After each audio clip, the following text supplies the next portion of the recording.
gusa ushobora nanjye neza neza yuko umeze neza sinajyanye n'imalo mwari kwa kuri Isaac TV nkaba natwiteka kugira ngo bahereze kazi ndetse no kumurira kino gikorwa kigiye kubera hano ni conference of press yateguwe na Aisha Classic Organization ndetse kubufatanye cyane na CRDB Bank nkuko tubibona ariko kandi imbere yacu hariho Aisha Classic mwenyewe ariko kandi hariho Isaac va muri PJ Classic ariko kandi yongeye hagarariye na Isaac TV ndetse tuzaza kumenya byinshi hagati y'imikoranire yabo ariko tangure ni mucyo wa mbere kugira ngo tumenye icyatumye dukoranya hano abanditsi n'amenyesha makuru hanyuma nitwarangiza turaza gushikira ku mwanya w'ibibazo turaza guhera kwa Mr.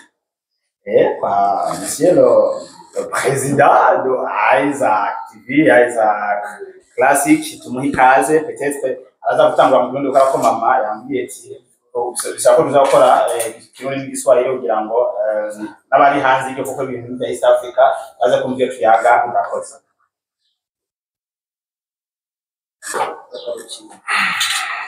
Icyo ntangura murakoze imbere ya byose twongeye gushimira abanditsi n'abesha makuru mwitabiye kino gikorwa cy'iteka cyo kugurura icese ikibanza nyezina Aisha Classic Organization hamwe nafasha Burundi bagiye gukoreramwo ibikorwa byabo ariko igikorwa nyamukuru no munsi ni kugira tuyage ku impamvu twahamagaje abanditsi n'abesha makuru muri kino gikorwa je nitwa Isaac Manikura kure nkaba ndumu attaché de presse wa Aisha Classic Organization nkaba na communication bien sûr ariko rero ikindi naco twashaka rero tubabwire bimwe mu bikorwa bikomeye cyane Aisha Classic Organization igiye gukora igiye kurangura kuva hagati y'umwaka gushaka kumbure mwaka w'ibihumbi 2030 vision 2020 bon twahise vision 2026-2030 ni igikorwa gikomeye cyane cyakataraboneka kigiye gukorerwa mu Burundi kuva uburundi buremwa reka ndabivuga uko cyangwa se kuva tuzi ama organisation ama association cyakwa ari bwa mbere giye kino gikorwa ndacyumvise mu Burundi ati byo rero Aisha Classic igiye gukora nibiki by the way sigiteramo abesha makuru benshi bahamagaje babaza ngo ni show igiribe mbona abasani bagira hakigwe niki oya ahubwo ni gikorwa gihurijwemo abantu cyane se abadamu cyangwa abapapa imisore n'inkumi zifise ingorane mu kibano reka nagisigure neza hari abantu twicaye ngaha twese turi ngaha twifitiye ingorane twifitiye ama stress twifitiye ibibazo muri twebwe atanyishu dufise niyo mpamvu muravye umuzungu cyangwa se technology igeze uko bukeye uko bwije bagenda biyumvira inyishu y'ibibazo abantu bafise niyo mpamvu kera hakora bijya kamera binini wakora udukamera dutoya kugira abantu borohererwe uwo hagena AI hagena ChatGPT banda yumva uburondo ibintu byose byabaye simple technology ikiraje gwe hejuru cyane bisigura rero muri rusangi ugenda buyumvira ibibazo abantu bafise Aisha Classic rero Organization ije nk'iyishu ku badamu imisore n'inkumi bafise ingorane mu kibano babuze inyishu aha ni mu bisata byose reka nabisigure neza nabantu bafise ingorane mu kibano babuze inyishu mu bisata byose by'ubuzima bw'umuntu mu bisata byose reka mfate bisata nka bitatu bikomakomeye cyane Aisha Classic izohagararamo cyane igisata cya mbere ni counseling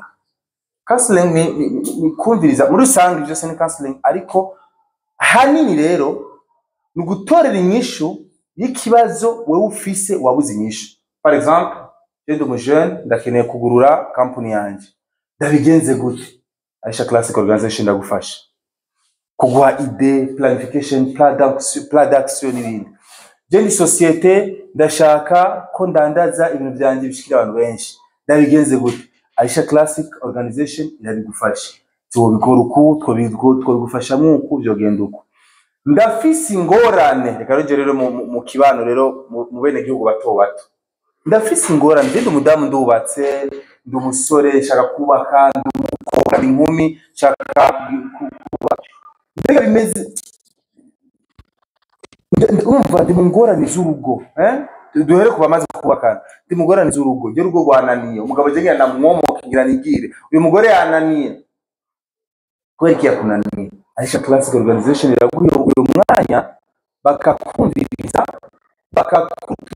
bakakwereka n'inyishu bakaguha n'inyishu ikibazo ufise muri wewe majambo make ni anti stress Aisha Classic Organization ni anti stress y'imitwe y'abafise stress abantu rero bose bafise stress muri rusange barahabwa akazi muri Aisha Classic Organization hazwari n'isi yo kubakira kubumviriza reka ngo bitandukanye reka rero ndababwira ibintu bikomeye Aisha Classic igiye gutanguza ubu vuba cyane wanashima no munsi biruguruye cese icambere hariho conference débat izoba itariki 6 z'ukwezi kwindwi kwa Mungu zino ndwinyene turimo aho CRDB Bank tubashimire cyane bafashe mu mugongo kino gikorwa kino conference débat kugira umvirize murabe ngire gikorwa gitanguye uyo munsi lo 6 zari conference débat bakenyezi barenga amajana 3 bazoba bariko barigishwa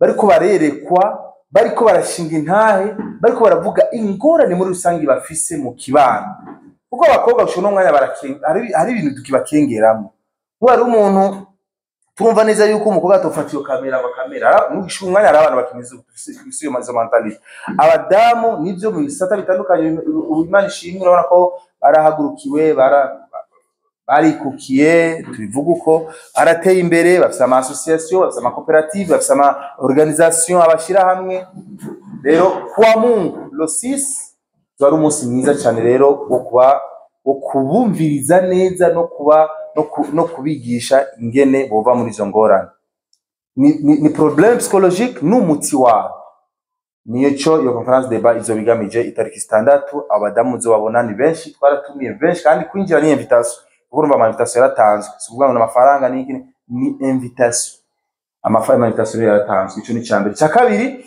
Aisha Classic Organization hano mu Carama rero tugiye kuza turatanga inyigisho n'ama formation kuri babadamu kuri babakobwa kuri babakenyezi kuri babasore kuri za nkumi zikeneye kwiteza imbere mu bikorwa bitandukanye icambere rero hazwariho inyigisho ku bakobwa mumbirize rero zino nyigisho zyatangiwe nga hazwariho inyigisho ku bakobwa bari muri fiançailles gushika umwanya rero abakobwa ariko aribaza ati none umuhungu wanje ko dukundanye Imana yanje ndamuhebe ariko arampenda Starboy azondongora azonshira mu rugo cyangwa ariko arampenda cyangwa abandi bazizogenda gute abakobwa rero inkumi zigifise izo ngorane Aisha Classic Organization babashiriyeho igisata cyabo inyigisho gute umukobwa yokwi afete mu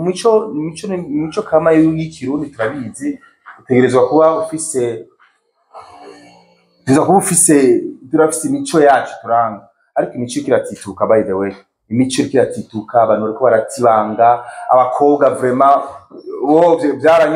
byarunyutse umukobwa aja mu tinyanga afise imyaka 12 ugasanga afise imyaka 20 agiye amanye n'abahungu barenga 30 kandi none umukobwa nibiki ico rero Aisha Classic Organization igiye gukora gufasha bano bigeme n'abigeme bari mu ma relation atabadatahura ivyari byo kugira babereke inzira irashe muri ico gikorwa ni counseling ica kabiri abakobwa bagiye kurongorwa bagiye kugira mariage Aisha Classic Organization yarabateguye kuranza abakobwa bagiye kugira mariage ugira urongore wateguye mariage asigaye 2 semaines asigaye 2 semaines 3 semaines ugire mariage Aisha Classic Organization rero iraguha uyo mwanya ugashika ngaha ukaronka inyigisho za avant mariage bayita avant goût ukaronka inyigisho zingene ugiye kubeshaho umugabo wawe neza urabona ko ari umusulman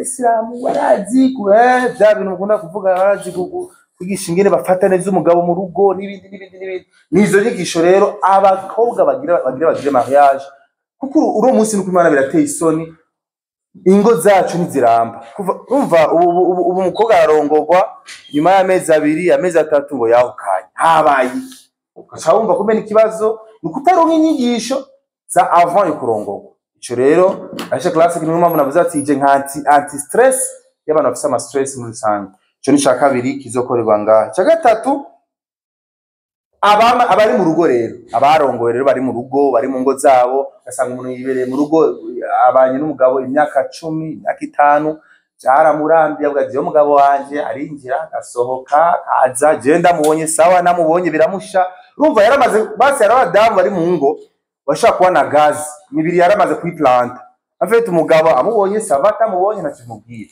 rero abo badamu nkabo Aisha Classic Organization ije nk'umutsi wabo kugira tubavure tubereke ati izo ngorane urimo wokira si ivyo gusa ikindi Aisha Classic Organization izokora kumva abandi indi migwi y'abandi abantu izokwakira abantu bari batawe reka nababwira ikintu mu bushakashatsi twagize twasanze abakobwa bidandaza abakobwa babakora akazi ko kwidandaza uraya niki benshi muri bo barabuze ico afete barabuze umuntu abatahura baca bisanga muri ivyo afite ari umuntu asanga afasha ama decision ari riske mu buzima bwiwe kubera ko yabuze umuntu amwumviriza kubera ko yabuze umuntu amufasha kubera ko yabuze umuntu amukura muri izo ngorane le 6 juillet muzobona murashobora kuzokumva intahe n'izindi mwo abantu baracaba abantu birakunda ko bigenda ukumva umuntu yari ndaya ati je naravye buraya cyagenze gute Aisha Classic Organization yarafashije how good birakunda rero umuntu iyo migwi y'abantu nkabo Iswahili wanasema wajikati ya gatama hivi bacitse intege ubuzima bunumenga bibashi bo nabo gupfa gusa ntaco banze kuri nosi abo bantu rero Aisha Classic Organization izowakira mu gusozera Aisha Classic Organization rero ngaha kugira ifasha abo bantu yabashiriyeho na musculation ahantu hazo hariho musculation na massage féminine musculation na massage féminine uvyumve kintu tumisi jambo massage abantu harabumva massage rero massage féminine bisigura ni musculation okay babantu usanga stress ashaka kugira aga sport ariko azabikora mu stressa jengi kuri salle ya sport umenga harabahungu benshi ari iki arumva isoni iki rero numwiherero abadada abamama connection kwiyagira ibyabo uhanahana ibyumviro ivyo rero Aisha Classic Organization yariteguye ndibaza byose nagerageza kubivuga hama nkuko mubona hariho umushinga nawe yagiye ashitse biraza kwivuga ariko ivyo byose aba bose mubona ngaha nabazofasha abatari bake mu bikorwa bitandukanye byo kubavura ingwara zo mu mutwe reka nabivuga uko ni ingwara yo mu mutwe atari direct like yo gusara sinzi ko no gukoresha ijambo gusara kuryo jambo gusara ntikivugwa mu Kirundi nabujijwe no mugira umuntu ngo rye muntu yarasaze ariko ingwara yo ubugwayi bwo mu mutwe psychologique umuntu ariko aratembera ukibaza ngo arakome kube bwarapayutse yagiye kera ivyo rero ni ico ariko kandi twarabonye reka kwera yuko ngaha yuzuye abamisha makuru ba entertainment ibintu by'imyidagaduro musanzwe mubizi yuko hari abantu batandukanye bagiye baragira ico kibazo cha traumatisme mu mutwe ugasanga kandi atanguye kumererwa nabi tuko turamuraba akacagirwamwo akarorero demana reka nanga karoro ku bantu bagiye birashikira ukabona umuntu nyene twese tumubona kandi uganahura nawe ati kabaye no muri kabaye koma mutofata umuntu atararengerana kugira mu mutware ingire kwa rujatse nkajya handi akiri hafi mu mutware mu ma organisation nkaya Aisha Classic bamufashe kwitahura faster kwitahura namwebwe muri ngaha twese turi ngaha mumve neza yuko hari umuntu ashobora kuba yumva yuko mu mutwe afise ikibazo ca gitari kiragenda neza afise ibibazo byinshi afise ibintu byinshi muremere yemwe ashe umuzigo nguyu muzuze mu bimuremeke ko byose azomenya ingene abiheza murakoze jewe ahandi ndahejeje ibyo nibagiye abandi baranyunganira bandi baheza. Merci.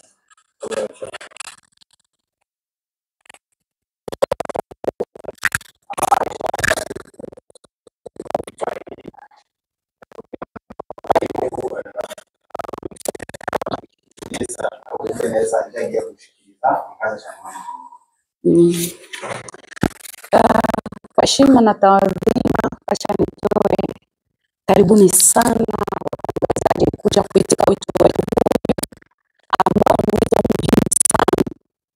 Kama ingisa tulivyozungumza acha nizungumze madogo ambayo labda anaweza kuwa na kadhalika. Kwanza tumaitisha hapa zetu za session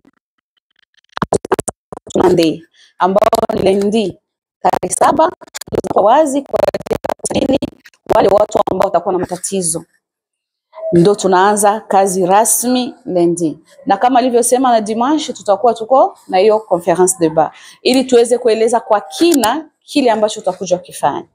Na pia nishukuru sana CRDB Bank ambayo imetusaidia sana kwa kusema ili jambo liweze kutendeka.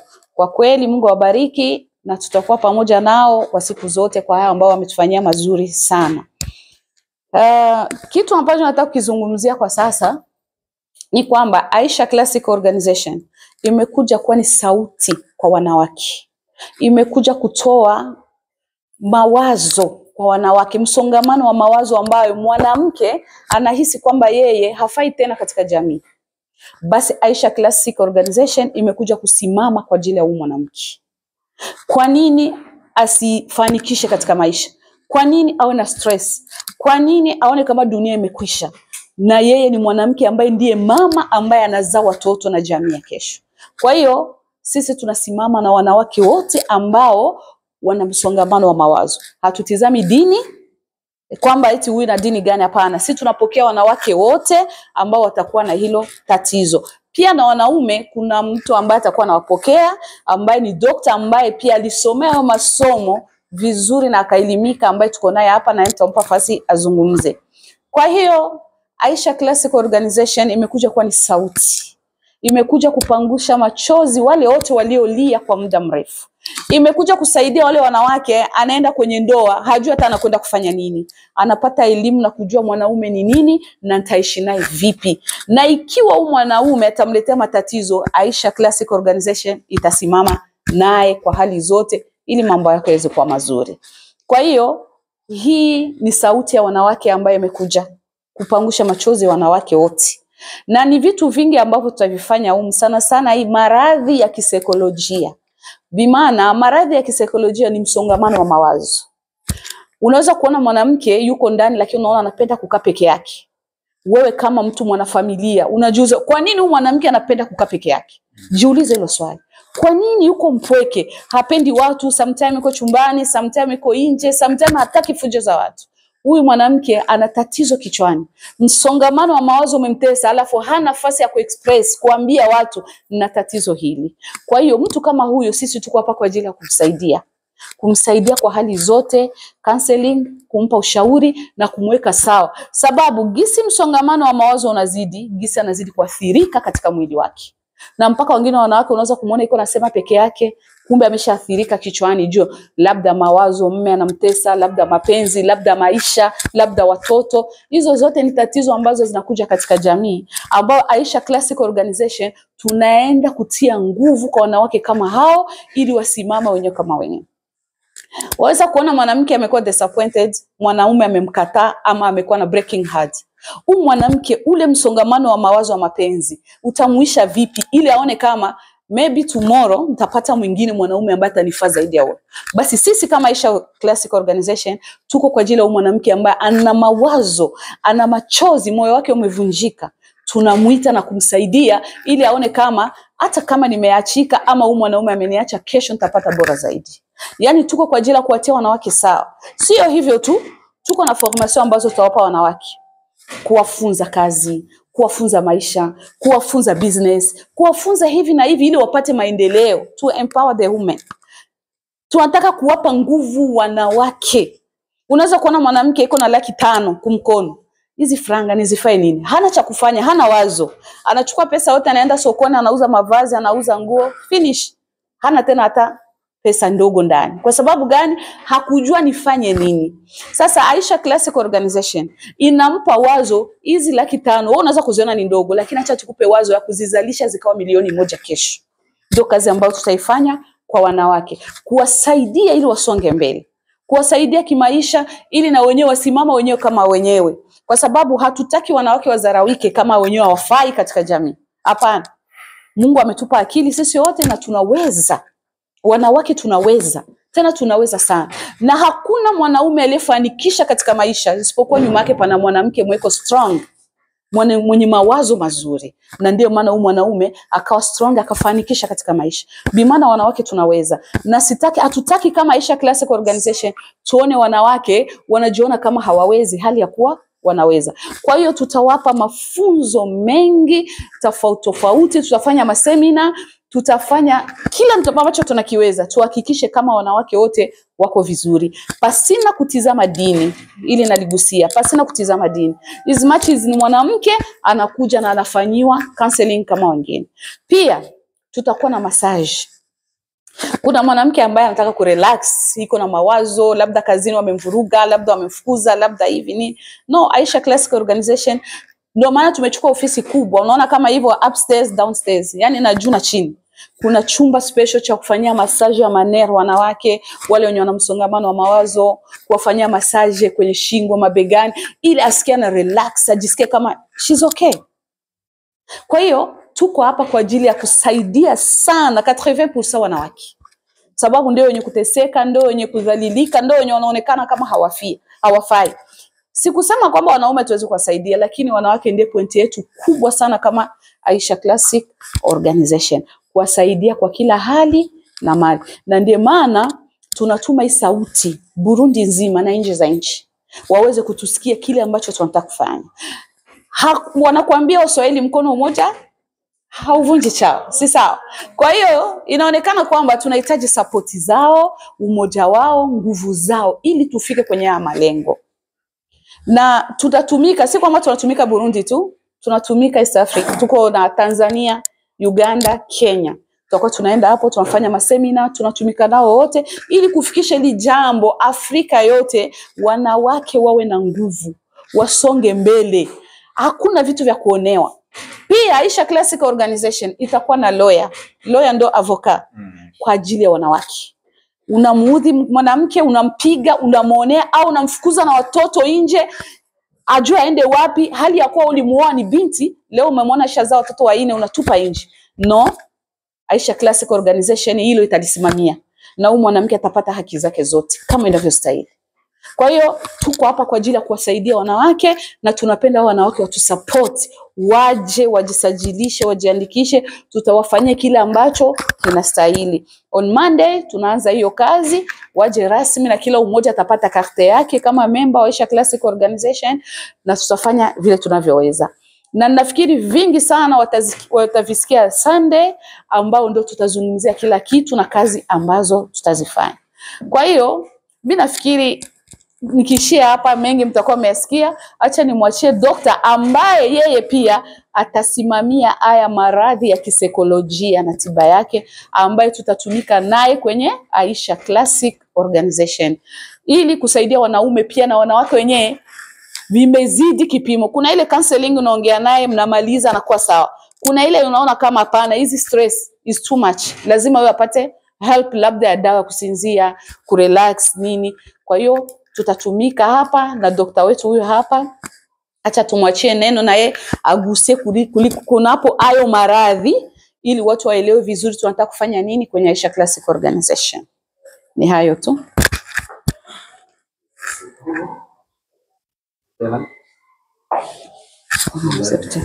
Kwa hiyo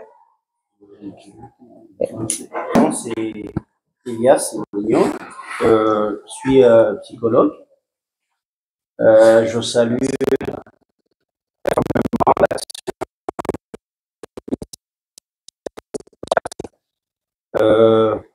c'est une initiative qui vient aussi épauler d'autres actions ou interventions de pas mal et spécifiquement dans ce domaine de la santé mentale. Mais la valeur ajoutée de Aisha Classic Organization